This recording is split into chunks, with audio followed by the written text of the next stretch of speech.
नमस्कार दोस्तों, मेरा नाम है अमिताभ और दृष्टि आईएएस की टारगेट यूपीएससी प्रीलिम्स 2024 के करंट अफेयर के रिवीजन सीरीज में आपका स्वागत है। आज हम जिस खंड को लेकर आपके सामने उपस्थित हैं वो है विज्ञान और प्रौद्योगिकी। तो विज्ञान और प्रौद्योगिकी के संबंध में जो महत्वपूर्ण प्रश्न हैं उन प्रश्नों को लेकर आपके सामने हम उपस्थित हैं। आज के इस पहले अध्याय में हम चर्चा करेंगे विज्ञान और प्रौद्योगिकी से संबंध कुछ महत्वपूर्ण संदर्भों की जो परीक्षा में प्रश्न के रूप में आपके सामने एक बड़े सेक्शन को कवर करेगा। तो आइए शुरू करते हैं आज के सफर को। सबसे पहले हम देखते हैं कि इस खंड में हम क्या क्या कवर करने वाले हैं। तो देखें, हम इसमें आदित्य L1 मिशन जो एक महत्वपूर्ण मिशन था इसको कवर करेंगे। चंद्रयान 3 अर्थात चंद्रयान 3 जो मिशन है इसके बारे में हम कुछ तथ्यों को जानेंगे जो परीक्षोपयोगी हैं। इसके अलावा निसार के अलावा आर्टेमिस समझौते को भी हम कवर करेंगे। तो आइए शुरू करते हैं आज के इस सफर को। तो सबसे पहले देखते हैं आदित्य L1 मिशन। सबसे पहले आदित्य L1 मिशन की जब बात होगी तो देखेंगे ये चर्चा में क्यों है। दरअसल आदित्य L1 मिशन क्या है? यह भारत का पहला अंतरिक्ष आधारित सौर वेधशाला मिशन है। दरअसल सूर्य का अध्ययन करने के लिए एक वेधशाला बनाई जाएगी अंतरिक्ष में, इसीलिए इसको सौर वेधशाला मिशन कहा गया है। इस वजह से ये चर्चा में है। चर्चा में क्यों, इस पर नजर डालेंगे तो 1.5 मिलियन किलोमीटर की जो 127 दिन की यात्रा है, उस यात्रा के बाद आदित्य L1 जो है वो 16 जनवरी को L1 बिंदु पर, आदित्य L जो है वो L1 बिंदु पर पहुंचेगा, इसीलिए इसको आदित्य L1 मिशन भी कहा जाता है। उस बिंदु पर यह पहुंचता है 16 जनवरी को। और यह लॉन्च कब किया गया था? तो 2 सितंबर 2023 को लॉन्च किया गया था। इस तरह से यह अंतरिक्ष में एक वेधशाला स्थापित की जाएगी जो सूरज से संबंधित गतिविधियों का अध्ययन करेगी। क्या है आदित्य L1 मिशन, इसके बारे में जानते हैं। तो दरअसल 11.5 मिलियन किलोमीटर की पर्याप्त दूरी से, मतलब इस जो वेधशाला को स्टेबल किया जाएगा वहां से भी सूरज की दूरी जो है वो 11.5 मिलियन के भी किलोमीटर की दूरी है। इतनी दूरी से सूर्य का ये अध्ययन करेगा ये मिशन। ये अंतरिक्ष आधारित मिशन है और भारतीय वेधशाला सौर मिशन है, अर्थात भारत का ये वेधशाला मिशन है, सौर वेधशाला मिशन है, जिसके माध्यम से सूर्य के बारे में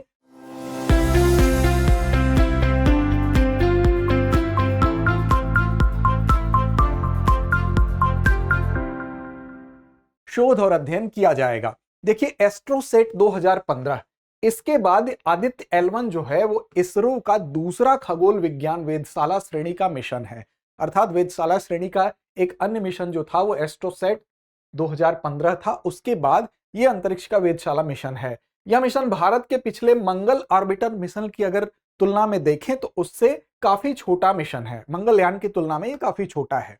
अब देखिए, इसे सूर्य पृथ्वी प्रणाली के लैंग्रेजियन बिंदु, जिसको लैंग्रेजियन 1 के नाम से बोला जा रहा है, जिसको L1 भी कहा जाता है, यहां पर इसके चारों ओर एक प्रभामंडल कक्षा में इसको स्थापित किया जाएगा। लैंग्रेजियन बिंदु क्या होता है? तो ये एक ऐसा संतुलन बिंदु होता है जहां पर गुरुत्वाकर्षण या अन्य बलों का प्रभाव कम होता है। इसके बारे में आगे हम आपको विस्तार से बताएंगे। तो इसको इस बिंदु पर स्टेबल किया जाएगा। इस मिशन का उद्देश्य क्या है? उद्देश्यों को देख लें। उद्देश्य की बात करेंगे तो इस मिशन का उद्देश्य सौर कोरोना हो या प्रकाश मंडल हो, क्रोमोस्फियर हो या सौर पवन में जितने भी उसके संबंध में गतिविधियां हैं उनका अध्ययन करना है, उसके संबंध में शोध करना है, उसके विषय में जानकारी जुटानी है। इसके अलावा सूर्य का जो व्यवहार है उस व्यवहार की गहरी समझ कैसे विकसित की जाए, उस संबंध में कैसे जानकारी हासिल की जाए, यह पूरा प्रयास किया जाएगा। और ये सारी चीजें पृथ्वी को कैसे प्रभावित करेंगी, इस बात का भी अध्ययन इस मिशन के माध्यम से किया जाएगा। इसमें सूर्य के विकिरण का अध्ययन होगा, उष्मा का होगा, कण प्रवाह का होगा, चुंबकीय क्षेत्र का होगा और इससे जुड़े अन्य पहलुओं का भी अध्ययन इसमें शामिल किया जाएगा। इसके बाद अगर बात करें लैंग्रेज पॉइंट के बारे में, जिसके बारे में L1 मिशन कहा जा रहा है, आदित्य L1 नाम इसका पड़ा है, तो दरअसल L1 या लैंग्रेज पॉइंट क्या होता है इसको हम समझ लेते हैं। देखिए, जैसे कोई भी बड़ा पिंड हो गया, जैसे सूर्य हो गया और पृथ्वी हो गई, तो सूर्य अपनी तरफ एक गुरुत्वाकर्षण बल से किसी चीज को आकर्षित करेगा, ठीक वही गुरुत्वाकर्षण बल पृथ्वी भी अपनी तरफ लगाएगी। तो दोनों अपने अपने तरफ कुछ बल लगाएंगे। गुरुत्वाकर्षण बल जैसे सूर्य अपनी तरफ अगर ज्यादा आकर्षक तरीके से उसको खींचेगा, ज्यादा आकर्षित करेगा, ज्यादा बल लगाएगा और पृथ्वी लगाएगी। लेकिन एक ऐसा बिंदु होगा जिस बिंदु पर इसके द्वारा अपनी तरफ लगाया गया बल और इसके द्वारा अपनी तरफ लगाया गया बल एक दूसरे को निरस्त करेंगे, एक दूसरे के प्रभाव को कम करेंगे।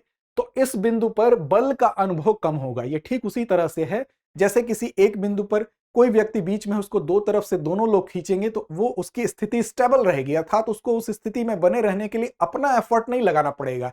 ऐसी ही स्थिति होती है उस बिंदु की इसको लैग्रेंज पॉइंट के माध्यम से संबोधित किया जाता है। तो ये इस प्रकार के कई बिंदु होते हैं। तो अंतरिक्ष में ये एक विशेष स्थान होता है जहां सूर्य और पृथ्वी जैसे बड़े जो परिक्रमा करने वाले पिंड हैं, उनकी जो गुरुत्वाकर्षण शक्तियां हैं, ये एक दूसरे को संतुलित कर देती हैं। इसी बिंदु को L1 बिंदु नाम दिया जा रहा है। इस तरह के कई बिंदु हैं, L1, L2, L3, L4 और L5, इस प्रकार के। इसको आप 1, 2, 3, 4, 5 बिंदु ये आपको दिखाई दे रहे हैं। 2, 2, 4, 1, 5 बिंदु आपको दिखाई दे रहे हैं। इसका मतलब ये है कि एक छोटी वस्तु जैसे अंतरिक्ष यान है, वो बीच में उस बिंदु पर जब पहुंचेगा तो उस बिंदु पर उसको बहुत कम ईंधन की आवश्यकता होगी और बहुत कम ईंधन के माध्यम से वो अपनी गति को, अपनी कक्षा को मेंटेन रख सकेगा। इसलिए इस बिंदु पर ही इस तरह की वेधशाला, इस तरह के अंतरिक्ष जो वेधशालाएं हैं, उसको स्टैब्लिश करने का काम किया जाता है। आप देख सकते हैं पृथ्वी के इधर ठीक सूर्य की तरफ ये जो बिंदु है, ये L1 है, यहीं पर यह आदित्य मिशन भेजा गया है। इसी तरह से इसके पीछे जो बिंदु आपको L2 दिखाई दे रहा है, सूर्य के पीछे ये बिंदु L3 है, यहां ऊपर L4 और नीचे L5 ये बिंदु आपको दिखाई दे रहे हैं। ये अलग अलग पॉइंट हैं, इनको आप संतुलन बिंदु के रूप में देख सकते हैं। ये वो जगह होते हैं जहां पर कि गुरुत्वाकर्षण या घूर्णन या अन्य जो कक्षीय गतियां हैं, उस पर लगने वाले जो बल हैं, वो एक संतुलन अवस्था में, चारों तरफ से लगने वाले बल की मात्रा एक संतुलन अवस्था को प्रदान करती है। इसके बाद आगे अगर आप देखें तो ये 5 लैग्रेंज पॉइंट हैं, इनमें से प्रत्येक की अलग अलग विशेषताएं होती हैं। जितने बिंदु आप देख रहे हैं, इन सब की अपनी एक अलग अलग विशेषता है। ये बिंदु एक छोटे द्रव्यमान को 2 बड़े द्रव्यमानों के बीच स्थिर पैटर्न में परिक्रमा करने में सक्षम बनाते हैं। मतलब कोई छोटा बिंदु है, वो 2 बड़े पिंड के बीच में जब परिक्रमा करेगा तो उस जगह पर उसको न्यूनतम एफर्ट की आवश्यकता होगी। इन्हीं बिंदुओं को लैग्रेंज बिंदु या L1 के नाम से, L2 के नाम से, L3 या L5, L4 के नाम से जाना जाता है। अगला मिशन जिसकी चर्चा हम करेंगे, बहुत चर्चा रही इसकी, वो है चंद्रयान 3। तो दरअसल चंद्रयान 3 चर्चा में क्यों है, बताने की आवश्यकता नहीं। आप सबको पता है कि चंद्रमा पर भेजा गया यह भारत का मिशन है और ये एक सफलतापूर्वक, इसने भारत का नाम पूरे विश्व में रोशन किया। क्या है, क्यों चर्चा में रहा, तो देखते हैं। दरअसल चंद्रमा के दक्षिणी ध्रुव पर सॉफ्ट लैंडिंग करने वाला यह मिशन था और इसके लिए इसकी काफी चर्चा हुई, भारत की सराहना हुई और सॉफ्ट लैंडिंग सफलतापूर्वक करने के साथ भारत पहला ऐसा देश बनकर भारत ने इतिहास रच दिया। इसलिए यह मिशन काफी महत्वपूर्ण हो जाता है। इस मिशन का उद्देश्य क्या है, तो उद्देश्य पर ध्यान दें तो यह मिशन क्या है, सुरक्षित और सॉफ्ट चंद्रमा पर लैंडिंग करना। तो लैंडिंग इसने की, सॉफ्ट लैंडिंग की, तो पहले उद्देश्य में भारत सफल रहा। दूसरा जो रोवर भेजा गया, उस रोवर की गतिशीलता अर्थात चंद्रमा के ऊपर इस रोवर को गतिमान करना, इसमें भी भारत सफल रहा। और तीसरा है कि यथास्थान वैज्ञानिक प्रयोगों का संचालन करना, अर्थात जहां जहां संभव हो वहां वहां चंद्रमा की सतह पर वैज्ञानिक प्रयोगों को संचालित किया जाए। इस प्रकार भारत इन तीनों ही उद्देश्यों के नजरिए से देखें तो वहां पर कार्य कर रहा है, सफलतापूर्वक कार्य कर रहा है। इस उपलब्धि के साथ चंद्रमा पर भारत का जो तीसरा मिशन सफलतापूर्वक लॉन्च किया गया, इसके बाद भारत संयुक्त राज्य अमेरिका, रूस और चीन के बाद चौथा ऐसा देश बन गया है जिसकी पहुंच चंद्रमा तक सुनिश्चित हो गई। लेकिन अगर बात की जाएगी इसके दक्षिणी ध्रुव की तरफ पहुंचने की, सॉफ्ट लैंडिंग करने की, तो इस लिहाज से भारत विश्व का पहला देश है। इसलिए यह पूरा का पूरा मिशन महत्वपूर्ण है। चंद्रयान 3 पिछले मिशन में आने वाली बाधाओं पर उसने कैसे सफलता अर्जित की, इस पर भी ध्यान देने की आवश्यकता है। दरअसल चंद्रयान 3 की जब सफल लैंडिंग हुई तो आप देखेंगे इससे पहले भी चंद्रयान के जो 2 मिशन रहे, चाहे वो चंद्रयान प्रथम भेजा गया 2008 में, चाहे 2019 में भेजा गया, उसके बाद ये प्रयास 2023 का है। तो इन तीनों प्रयासों में तीसरे प्रयास में जो सफलता मिली, इसमें पिछले प्रयासों में जो असफलता मिली उसको ध्यान में रख के इसमें स्ट्रैटेजी बनाई गई थी। तो इसमें चंद्रयान 2 मिशन की जो लैंडिंग है, उसकी विफलता के बाद हुआ क्या था कि जो विक्रम लैंडर था वो उतरते समय नियंत्रण वो खो दिया था और उस नियंत्रण को खोने की वजह से ये सेकेंड अटेम्प्ट जो था, चंद्रयान 2 जो था, वो असफल हो गया क्योंकि वो सतह पर उस दुर्घटनाग्रस्त हो गया। उसमें जो जो खामियां थी उन खामियों को इसमें दूर करने की कोशिश की गई, उन खामियों पर वर्क करने का प्रयास किया गया। इनमें क्या क्या खामियां थी, जैसे एक तो खामी थी कि उसका जो लैंडर इस बार जो बनाया गया उसमें पिछली विफलताओं से सीख ली गई और लैंडर का पैर जो है वो मजबूत बनाया गया ताकि जब लैंडिंग हो तो वो पिछली बार की तरह क्षतिग्रस्त ना हो। इसमें जो ईंधन है, ईंधन के आकार को भी, उसके भंडार को भी बड़ा किया गया ताकि वो ज्यादा समय तक वो ईंधन उसमें रह सके। ये भी एक कमी थी पिछले मिशन में। इसके अलावा जो सौर पैनल लगाए गए थे, पिछले मिशन की अगर बात करें तो उसमें 2 सौर पैनल लगाए गए थे 2019 वाले मिशन में। इसमें सौर पैनलों की संख्या को बढ़ाकर 4 कर दिया गया। इसके अलावा आप देखेंगे तो इसकी गति को की निगरानी के लिए भी लगातार उस पर पैनी नजर रखी गई। तो ये सारी खामियां जो पिछले मिशन में रह गई थी, उसको चंद्रयान 2 मिशन की असफलताओं से सीख लेते हुए इसमें एक नए दृष्टिकोण को डिजाइन किया गया और उस दृष्टिकोण को नाम दिया गया विफलता आधारित डिजाइन दृष्टिकोण, अर्थात फेल्योर बेस्ड डिजाइन अप्रोच। इस अप्रोच को लेते हुए चंद्रयान 3 ने अपनी सफलता की गाथा लिखी है। अब देखें चंद्रयान 3 ने लैंडिंग के लिए चंद्रमा के नजदीकी हिस्से को क्यों चुना। आपको पता है कि चंद्रमा जो है उसके 2 हिस्से हैं, एक हिस्सा जो दूर का हिस्सा है और एक हिस्सा जो नजदीक का हिस्सा है। जो नजदीक का हिस्सा है अर्थात उसका जो 60% एरिया है जो हमको दिखाई देता है, उसको हम नजदीक का हिस्सा कहते हैं, और जो सुदूर हिस्सा जो दिखाई नहीं देता है उसको हम दूर का हिस्सा कहते हैं। तो चंद्रयान 3 का उद्देश्य क्या है?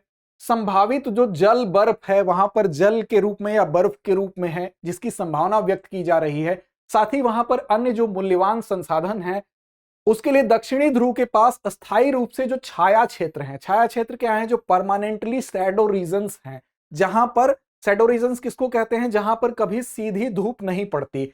इन शैडो रीजन्स की जांच करना इसका एक उद्देश्य है। साथ ही विक्रम लैंडर के नियंत्रित अवतरण ने, अर्थात जब कंट्रोल्ड वे में इसको वहां पर उतारा गया, तो इसने चंद्रमा के दक्षिणी ध्रुव के सबसे निकटतम अनुभव को प्राप्त किया। मतलब दक्षिणी ध्रुव पर लैंडिंग के साथ, सॉफ्ट लैंडिंग के साथ ही इसने सबसे करीब से उसको अनुभव किया और उस अनुभव के आधार पर उसने वहां की जानकारी को साझा किया, जिसका अनुभव विश्व में किसी अन्य देश ने नहीं किया। भारत क्योंकि दक्षिणी ध्रुव पर पहुंचने वाला, चंद्रमा के दक्षिणी ध्रुव पर पहुंचने वाला, सॉफ्ट लैंडिंग करने वाला पहला देश था। अब देखिए विक्रम की लैंडिंग चीन के चांग ई 4 मिशन के विपरीत चंद्रमा के निकटतम हिस्से पर हुई। चांग ई जो चीन का मिशन था वो चंद्रमा के दूरस्थ बिंदु पर हुई थी, जो अंधेरे वाला हिस्सा है जो दिखाई नहीं देता है, जबकि इसकी जो यहां पर हम कहें कि चंद्रयान 3 की जो उपस्थिति है वो निकटस्थ हिस्से पे थी। अब बता दें कि जो समकालिक घूर्णन है उसके कारण पृथ्वी से दिखाई देने वाला जो निकट भाग है चंद्रमा के 60% हिस्से को कवर करता है। आपको पता है कि सूर्य के चारों ओर अगर पृथ्वी गतिमान है और पृथ्वी के सापेक्ष ही चंद्रमा गतिमान है, तो चंद्रमा और पृथ्वी के एक तरफ से गति करने के लिए जो समकालीन घूर्णन है, अर्थात दोनों की जो घूर्णन करने की गति है वो लगभग समान है। तो इस लिहाज से 60% हिस्सा ही हमको परमानेंट दिखाई देता है, 40% हिस्सा उसका हमको नहीं दिखाई देता है, उसको हम दूर का हिस्सा कहते हैं। वहां पर अंधेरा था, हालांकि उस अंधेरे के बारे में हमको बाद में जानकारी मिली। वो अंधेरा 1959 में वहां का अंधेरा उजाले में बदल गया, क्योंकि वहां पर भी वैज्ञानिकों की पहुंच हुई। अंतरिक्ष यान लूना 3 के द्वारा वहां की तस्वीरें भी सामने आई और उस हिस्से के ऊपर भी पहली बार 1959 में तस्वीरों के माध्यम से प्रकाश पड़ा। और 1968 में उस जो अंधकार वाला हिस्सा था, जो दूरस्थ हिस्सा था, वहां पर अपोलो 8 मिशन पहुंच गया। इसके तहत उस सुदूर पक्ष का निरीक्षण करने वाला इंसान भी वहां पर पहुंच उसकी हो गई। तो वो पक्ष भी अब अंधेरे का पक्ष नहीं रह गया, उसके बारे में भी हम जानने लगे। जो इसका निकट भाग है, अर्थात चंद्रमा का जो समीप वाला हिस्सा है जो हमें दिखाई देता है, जो 60% हिस्सा है, उसकी सतह चिकनी सतह है और यहां पर मारिया, असंख्य मारिया है। मारिया क्या होता है? तो बड़े ज्वालामुखी मैदान है। वहीं जो दूरस्थ सतह है जिसको हम अंधकार का हिस्सा कहते हैं, वहां की अगर बात करें तो वहां पर क्षुद्र ग्रह के प्रभाव से बड़े पैमाने पर क्रेटर हैं। क्रेटर क्या होते हैं? तो वो कटोरे नुमा जो गड्ढे जैसी संरचना होती है। कई बार पृथ्वी पर आप देखते हैं उल्का पिंडों के गिरने की वजह से क्रेटर की संरचना बन जाती है, कटोरे जैसे गड्ढे बन जाते हैं, उसमें फिर पानी भर जाता है तो उसको क्रेटर झील भी कहते हैं। तो क्रेटर की संरचना दूरस्थ हिस्से पर दिखाई देती है, वहीं पर जो इसका निकट का हिस्सा है चंद्रमा का, वहां पर बड़े ज्वालामुखी मैदान दिखाई देते हैं। अब अगर आप देखें तो चंद्रमा की जो निकट की परत है वो काफी पतली है। पतला होने के कारण वहां से जब ज्वालामुखी वहां पर विस्फोट होता है तो उससे लावा बहता रहता है और समय के साथ ये गड्ढों में भर जाता है। इसी कारण यहाँ की जो संरचना है, आप देखेंगे समतल भूभाग का यहाँ पर निर्माण हुआ है, क्योंकि लगातार लावा रिसता है और समतल मैदान का निर्माण करता है। निकट की ओर उतरने का निर्णय इसलिए लिया गया क्योंकि नियंत्रित सॉफ्ट लैंडिंग मिशन का ये प्राइमरी एम था, प्राथमिक उद्देश्य में यह शामिल किया गया था कि इसी हिस्से पर उतरा जाएगा, इसलिए यहां पर लैंडिंग की गई। अब चंद्रयान 3 की लैंडिंग के बाद इसके लिए अपेक्षित कदम क्या थे, तो इस पर एक नजर डालें। चंद्रयान 3 के चंद्रमा की सतह पर कम से कम एक चंद्र दिवस में क्या होता है? पृथ्वी के 14 दिन के बराबर। तो इसको एक चंद्र दिवस अर्थात 14 दिन के बराबर के समय में इसको वहां पर संचालित होना था। साथ ही जो प्रज्ञान रोवर था, उस रोवर का नाम प्रज्ञान था। तो उसके लैंडिंग स्थल के चारों ओर 500 मीटर के दायरे में घूमना, फिर प्रयोग करना और लैंडर को डेटा एवं छवियां भेजना, ये सब काम इसके पहले से निर्धारित थे कि ये काम इसको करना है। इसके अलावा आपको देखें, ये लैंडर और रोवर, ये दो पार्ट हैं। लैंडर मॉड्यूल देख रहे हैं, रोवर, ये दोनों इस हिस्से में है। साथ ही आप देखेंगे प्रोपल्शन मॉड्यूल। प्रोपल्शन मॉड्यूल का काम ये था कि जब ये लैंडर और रोवर चंद्रमा की कक्षा में प्रवेश कर जाएंगे तो ये उसके चारों ओर घूमेगा चंद्रमा की कक्षा पर। इसके सतह में प्रवेश करने के बाद लैंडर और रोवर के जो प्रोपल्शन है वो घूमेगा चारों तरफ, और वहां से घूमने के साथ साथ वो सूचनाओं को साझा करने का काम करेगा। लैंडर और रोवर मॉड्यूल सामूहिक रूप से उन्नत वैज्ञानिक पेलोड से सुसज्जित हैं। इसकी तस्वीर आप यहां पर देख सकते हैं। अगली जो खबर है वो है निसार की। निसार क्या है? तो हाल ही में निसार नासा और इसरो दोनों के सम्मिलित प्रयास का यह परिणाम है, और सिंथेटिक एपर्चर रडार है। अर्थात ये एक प्रकार का सिंथेटिक एपर्चर रडार है। ये रडार क्या होता है तो आपको बता दें कि जो सिंथेटिक एपर्चर रडार, जिसको SAR भी कहते हैं, ये एक सेल्फ सस्टेन रडार होता है। ये क्या करता है? ये खुद ही ऊर्जा का निर्माण करेगा और पृथ्वी पर उस ऊर्जा को भेजेगा, और जब पृथ्वी पर वो ऊर्जा आएगी तो फिर पृथ्वी से रिफ्लेक्ट होके, टकरा के वो वापस जाएगी, और फिर वो उसका अध्ययन करेगा, निरीक्षण करेगा। तो ये एक प्रकार का क्या है? ये एक प्रकार का सेल्फ सस्टेन रडार है। तो जान जाइए कि जो निसार है सेल्फ सस्टेन एक प्रकार का रडार है, और नासा और इसरो ये दोनों मिलके सिंथेटिक एपर्चर इस रडार को कैलिफोर्निया कहाँ है? अमेरिका में। तो नासा की जेट प्रोपल्सन लेबोरेटरी जो है, JPL जिसको कहते हैं, इसमें एक सेरेमनी थी जिसे सेंड ऑफ सेरेमनी कहते हैं, विदाई समारोह जैसे होता है, उसमें इसको प्रदान किया गया। निसार बेसिकली क्या है? यहां तस्वीरों में आप देखिए, इसको आप देख सकते हैं इस रडार को। यह अंतरिक्ष में पृथ्वी का व्यवस्थित रूप से मानचित्र बनाने वाला अपने तरह का पहला रडार होगा। अर्थात क्या करेगा? अंतरिक्ष में पृथ्वी का व्यवस्थित रूप से मानचित्रण करेगा, मानचित्र बनाएगा, और यह हमारे ग्रह की सतह पर 1 सेंटीमीटर से भी कम बदलाव को मापने के लिए 2 अलग अलग रडार आवृत्तियों का उपयोग करेगा। अर्थात अलग अलग रडार आवृत्तियों का उपयोग करके पृथ्वी के मानचित्रण का काम यह करेगा, जो सेल्फ सस्टेन रडार है SAR, जिसको नासा और इसरो मिलकर विकसित कर रहे हैं। अब निसार मिशन क्या है, इसके बारे में थोड़ा और विस्तार से जानते हैं। इसका निर्माण अमेरिका और भारत की अंतरिक्ष एजेंसियों, अमेरिका की अंतरिक्ष एजेंसी नासा है, भारत की इसरो है, इन दोनों के द्वारा 2024 में एक हस्ताक्षर किया गया एक समझौते पर, और उसी साझेदारी समझौते के तहत इसका विकास किया गया। साथ ही इसी वर्ष सतीश धवन अंतरिक्ष केंद्र से निकट ध्रुवीय कक्षा में लॉन्च किए जाने की उम्मीद इसकी है कि ये इसमें लॉन्च कर दिया जाएगा। यह उपग्रह कम से कम 3 साल तक काम करेगा। अर्थात इसकी जो अवधि है, अगर वो पूछा जाए तो ये ध्यान रखिएगा कि 3 साल तक इसकी अवधि है काम करने की, और एक निम्न पृथ्वी कक्षा अर्थात लो अर्थ ऑर्बिट वेधशाला है एक प्रकार का, अर्थात लो अर्थ ऑर्बिट में ये रहकर अपना काम करेगा। 12 दिनों में पूरे विश्व का ये मानचित्र तैयार कर लेगा निसार, ये भी इसकी खासियत है। और ये 2800 किलोग्राम का उपग्रह है, इसका वजन जो है वो 2800 kg है। इसमें L बैंड और S बैंड, ये दोनों सिंथेटिक एपर्चर रडार उपकरण शामिल हैं, और इसी के आधार पर जो L बैंड और S बैंड है, ये दोहरी आवृत्ति को ग्रहण करेगा, और इसके माध्यम से, इस दोहरी आवृत्ति के माध्यम से ये इमेजिंग रडार उपग्रह इन सारे मानचित्रण को करने का कार्य करेगा। निसार के अपेक्षित लाभ क्या है? क्या लाभ होगा? तो देखिए, पृथ्वी विज्ञान के क्षेत्र में क्या लाभ होगा उसको देख लें।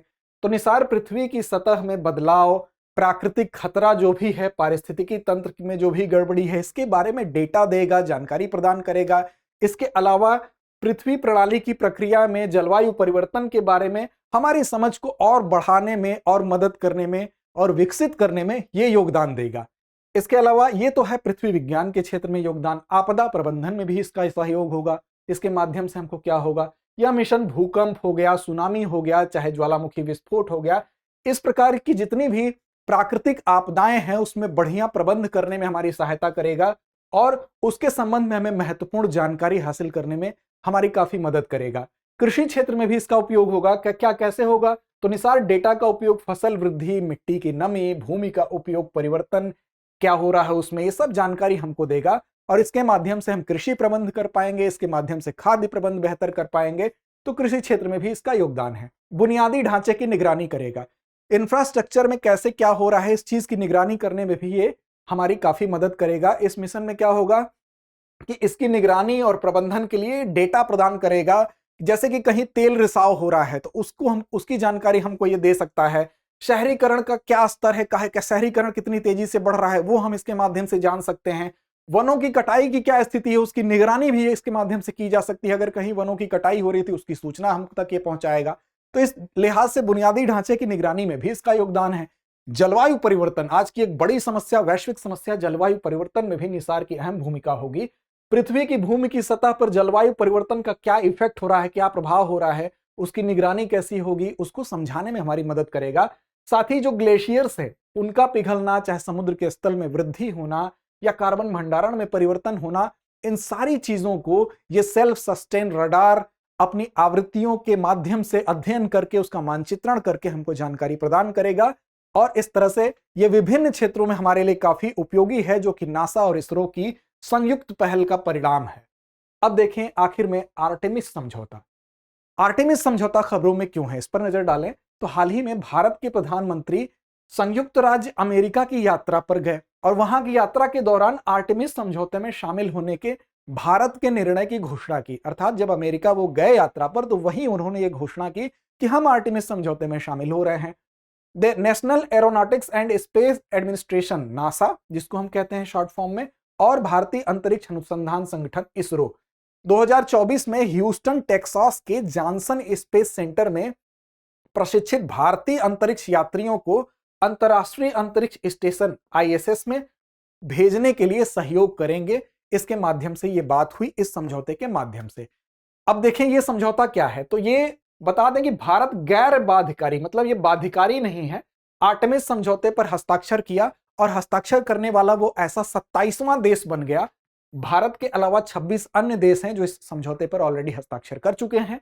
आर्टेमिस समझौता है क्या, तो दरअसल आर्टेमिस समझौता नागरिक अन्वेषण और उपयोग को नियंत्रित करने के लिए सामान्य सिद्धांत स्थापित करने के लिए 2020 में अमेरिकी विदेश विभाग, अर्थात अमेरिका का विदेश विभाग, नासा और 7 अन्य संस्थापक सदस्य इसके थे। कौन कौन थे? अमेरिकी विदेश विभाग, नासा के अलावा 7 अन्य संस्थापक सदस्यों की बात करें तो Australia, Canada, Italy, Japan, Luxembourg, संयुक्त अरब अमीरात और यूनाइटेड किंगडम के साथ आर्टेमिस समझौते की स्थापना की गई। अर्थात जब स्थापना हुई तो उसमें अमेरिका का विदेश विभाग शामिल था, उसमें नासा सम्मिलित था और ये 7 देश शामिल थे। इसके बाद इसमें सदस्यों की संख्या बढ़ने लगी। यह 1967 की बाह्य अंतरिक्ष संधि की नींव पर आधारित है। बाह्य अंतरिक्ष संधि जो है वह संयुक्त राष्ट्र के तहत एक बहुपक्षीय संधि है, अर्थात इसमें कई पक्ष शामिल हैं और अंतरराष्ट्रीय अंतरिक्ष कानून की नींव के रूप में यह संधि काम करती है। अर्थात अंतरिक्ष की दिशा में जब भी कोई काम होगा तो इस संधि की जो प्रोविजन है उसको एज ए कानून माना जाता है। इस हिसाब से ये पूरी की पूरी संधि को देखा जाता है। संधि मानवता के लिए एक साझा संसाधन के रूप में अंतरिक्ष पर जोर देती है, राष्ट्रीय विनियोग पर रोक लगाती है और अंतरिक्ष के शांतिपूर्ण उपयोग को प्रोत्साहित करती है। मोटा मोटी सीधे तौर पर अगर कहें तो इस संधि के माध्यम से अंतरिक्ष के किसी भी प्रकार के दुरुपयोग को रोकने के लिए यहां पर कुछ प्रावधान किए गए हैं। इस संधि के माध्यम से यह तय किया गया कि कोई भी देश अंतरिक्ष में अपनी यात्राएं अगर करता है तो किसी भी प्रकार का वहां पर दुरुपयोग न हो पाए। हाँ, वैज्ञानिक खोजों को हम जरूर जारी रखें, लेकिन वहां पर ये चीजें कंट्रोल्ड वे में हो, ऐसी हो कि मानवता के हित में हो। कहीं ऐसा ना हो कि कुछ बड़े और विकसित देश अपने हित के साधन के लिए इसका बुरी तरह से इस्तेमाल करें। समझौते के तहत कुछ प्रतिबद्धताएं जाहिर की गई। इसका उद्देश्य कुछ बनाया गया, जैसे शांतिपूर्ण उद्देश्य। यह कहा गया कि इस पर हस्ताक्षर करने वाले जो भी देश हैं वो अंतरराष्ट्रीय कानून के अनुसार शांतिपूर्ण उद्देश्यों के लिए, अर्थात किसी विध्वंसक उद्देश्य के लिए आप अंतरिक्ष में कोई भी अभियान नहीं कर सकते हैं। शांतिपूर्ण उद्देश्यों के लिए अंतरिक्ष गतिविधियों का आप संचालन कर सकते हैं।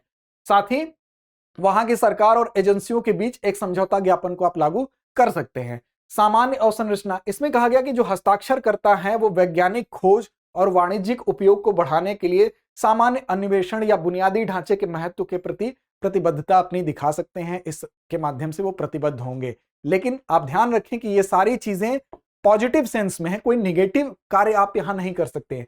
पंजीकरण और डेटा साझाकरण, प्रासंगिक जो अंतरिक्ष वस्तुओं को पंजीकृत किया जाता है और वैज्ञानिक डेटा को समयबद्ध तरीके से खुले तौर पर साझा किया जाता है। इसका मतलब यह है कि जो भी आप यहां पर जब जो लोग इसमें साझा करते हैं वो सारी अपनी गतिविधियां हैं उसको एक तरह से साझा किया जाएगा, वो हर चीज पारदर्शी होगी। इसके अलावा विरासत का संरक्षण, इसमें यह है कि हस्ताक्षरकर्ताओं से एक ऐतिहासिक लैंडिंग स्थलों, कलाकृतियों और आकाशीय पिंडों पर गतिविधि के साक्ष्य को संरक्षित करने की अपेक्षा की जाती है। अर्थात कोई भी देश अगर यहां पर अंतरिक्ष में किसी भी जगह पर अगर किसी भी प्रकार की गतिविधि करता है तो उससे यह उम्मीद की जाती है कि इसको एक ऐतिहासिक धरोहर के रूप में वो उसको संरक्षित करने का काम करेगा, न कि वहां पर किसी भी प्रकार का अतिक्रमण करने का प्रयास करेगा। इसके अलावा समझौते से भारत के लिए क्या लाभ हो सकते हैं और क्या चुनौतियां हो सकती हैं, उस पर भी एक नजर डाल लें। देख, सबसे पहले लाभ पर अगर बात करें तो आर्टेमिस समझौते में भारत की भागीदारी से क्या होगा। एक तो उन्नत प्रशिक्षण, तकनीकी प्रगति और वैज्ञानिक अवसरों तक पहुंच की सुविधा मिलेगी। अर्थात भारत को भी क्या मिलेगा, उन्नत तकनीकी प्रशिक्षण और वैज्ञानिक अवसर भारत के लिए बढ़ेंगे। एक तो यह फायदा है। दूसरा यह है कि चंद्रयान 3 जैसे मिशन अपने चंद्र अन्वेषण लक्ष्यों को आगे बढ़ाने के लिए आर्टेमिस कार्यक्रम का लाभ उठा सकते हैं। मतलब इस प्रकार के मिशन के बाद अगर और इस तरह के मिशन हमें करने हैं तो इस संधि या समझौते के में हमारे शामिल होने से उन अवसरों को और विस्तार मिलेगा, उसमें और फायदा मिल सकता है।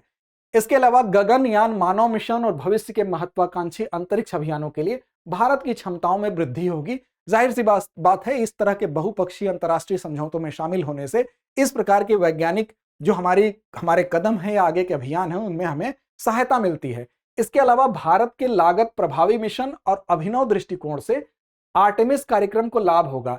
अब भारत ही लाभान्वित नहीं होगा बल्कि भारत से भी इस समझौते को लाभ होगा, क्योंकि भारत के पास इस लिहाज से जो अंतरिक्ष के क्षेत्र में या अन्य वैज्ञानिक क्षेत्रों में जो अनुभव है वो भारत भी साझा करेगा, तो उससे इन्हें भी लाभ होगा, जिससे अंतरिक्ष अन्वेषण में पारस्परिक प्रगति को बढ़ावा मिलेगा। जाहिर सी बात है कि जब बहुपक्षीय समझौता होता है तो सभी एक दूसरे से कम या ज्यादा लाभान्वित होते हैं, तो इससे दोनों ही पक्षों को लाभ मिलने की पूरी संभावना है। लेकिन वहीं कुछ चुनौतियां भी हैं, उन पर भी ध्यान रखना होगा। अब चुनौतियां क्या है, तो चुनौतियों में सबसे बड़ी चुनौती है जो बड़े विकसित देश हैं उनकी आपसी होड़।